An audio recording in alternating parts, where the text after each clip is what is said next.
it's Ginger. I am in the middle of doing some homework and was reflecting back on some comments from you guys on YouTube and just figured I'd make this video that you guys were asking for. So I am a Phase 2 student with Midwives College of Utah. I'm located in Idaho, and today I'm going to be talking about preceptors.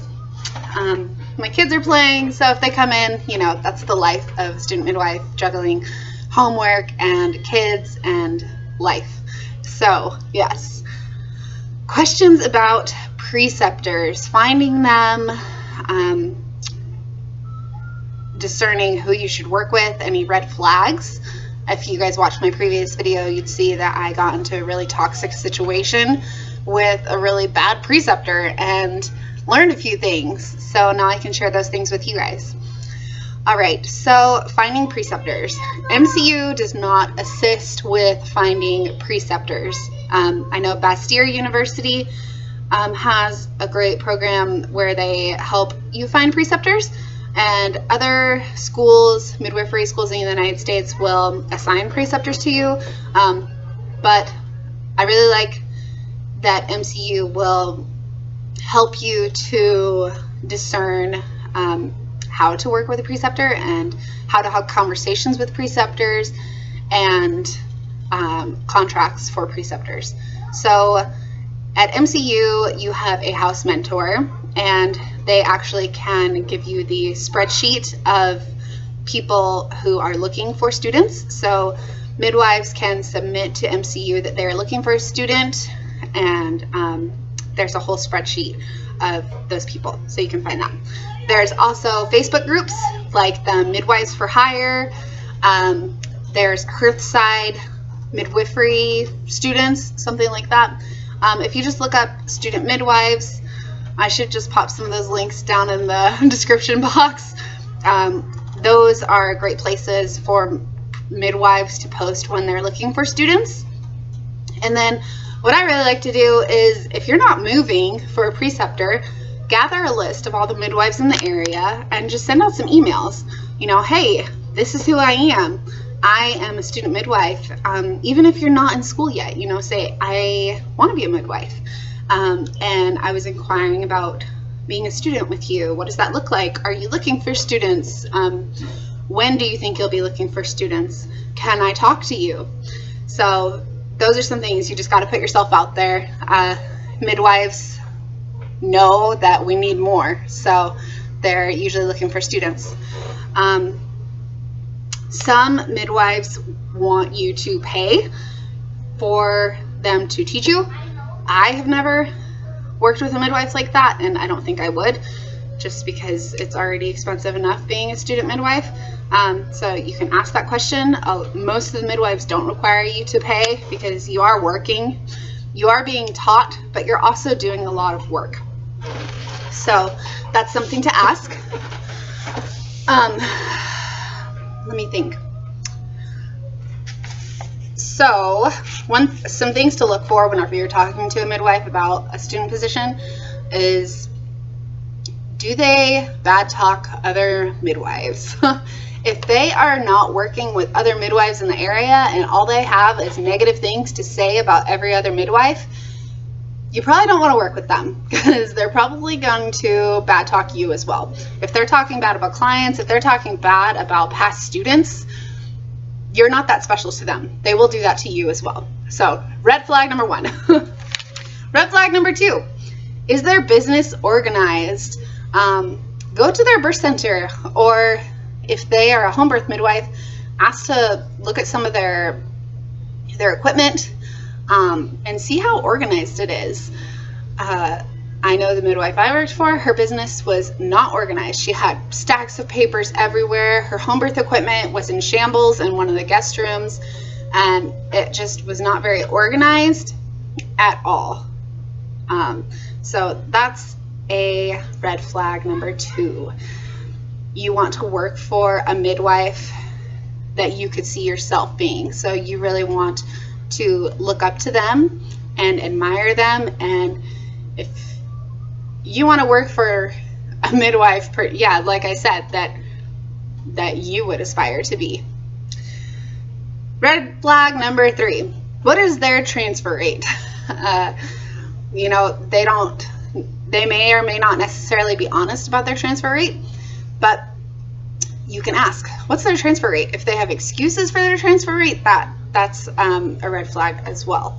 So you don't really want to work for a midwife with a high transfer rate. You're not going to get your numbers, especially with COVID. If you're not able to transfer with them to the hospital, you're going to lose a lot of numbers.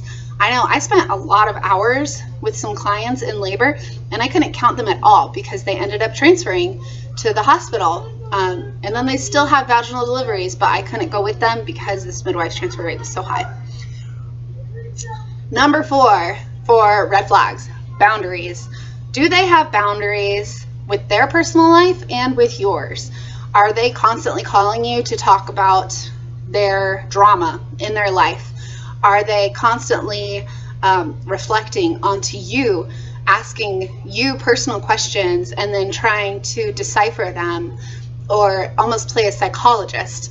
That's a red flag. Like, you need to have some personal boundaries, and you shouldn't feel like you have to open up completely to this person, and you shouldn't feel like you are basically their best friend that they have hired to talk. I know the midwife that I was working with, we would spend 3 hours after prenatal days just sitting there, and she would be looking for houses or talking about her ex-husband or talking about her counselor or her marriage.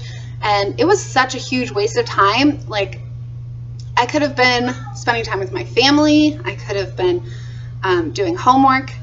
And yes, I could have talked about that with her, but this particular person, if you've ever been around a narcissistic person, you also know that it's very hard to bring up issues to them because you know they're just going to make it about you and how it's your fault, which is another red flag. Number 5, if they don't ever take responsibility, then that's a red flag. If they're always blaming the client or blaming you, that's not good. Like, a good teacher will not take things personally and will also know when to take responsibility. And they'll also know how to communicate things and explain things without placing blame on somebody. Okay, so here's some things to think about whenever you are talking to a midwife that has said, yes, I need a student, and let's talk some more.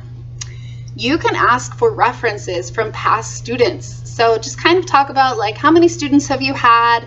Did they complete their program with you? What are they doing now?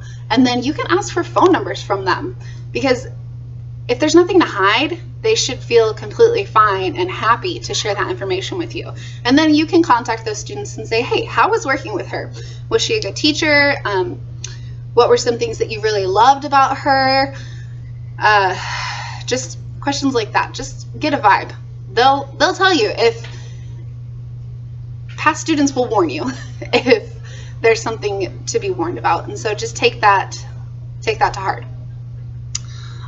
Look at reviews from past clients. So you can check their Facebook website, you can check their Google reviews, and you can see a trend. If you see a ton of negative reviews talking about the same thing over and over again, it's probably true. If the midwife tries to make excuses like, oh, those are just fake people, those are reviews from past students, I've never even met those people, that's a red flag. That's a warning sign. It sounds so silly thinking back now, like, duh, of course those are warning signs. But whenever you're a new student, you're just like, oh my gosh, I want to get in there. I want to get a preceptor. I want to get going. Especially if you have to move somewhere, you're like, I just need to find someone. Those are red flags. You are worth so much more. You don't need to be desperate for a preceptor. The right preceptor will come to you. You will come to the right one. It just will happen if you have faith and you put it out into the universe and you do your due diligence with really thinking about and writing down pros and cons and doing these things that I'm talking about. It will happen. Okay. You can also ask other midwives in the area about them. You know, like if they say that they don't work with other midwives in the area, that's a huge red flag. You really want a midwife that is supported by their community and is involved in their community. For instance, this midwife that I worked with, none of the other midwives in the area will work with her. She, of course, phrased it that she doesn't work with anybody else because they're all horrible, but that's a sign, you know? You can ask also other student midwives in the area that work. I just had a message on Facebook from somebody asking me, hey, I don't really know you that well, but I just talked to this midwife and I got some strange vibes. Do you know anything about her? And yes, I did. I had some things to share. So you can ask other students and other midwives in the area, what do you think about this midwife? Do you think they're a good teacher? It's also a sign if none of their past students have completed their program with them. Like if they haven't graduated a student, that means that that student probably wasn't getting enough numbers. You know, maybe they've only had 1 or 2 students. That's a little harder to discern because not everybody that starts midwifery school is going to finish. But it's just something to consider. And what else? I think that's it. Does that answer your guys' questions about what to look for in a preceptor and kind of how to find preceptors? Pop it in the comments below if that helped you or not. I enjoy making these videos and I'm really glad that you guys are enjoying them. I'm sorry that I don't have much time to post frequently on a schedule. It's just very busy. I'm in 5 classes this term and I work 2 days a week at the clinic and births. So yeah, I'm just super busy, but I really do like sharing these videos with you guys. If they're helpful, let me know, and I will see you guys soon.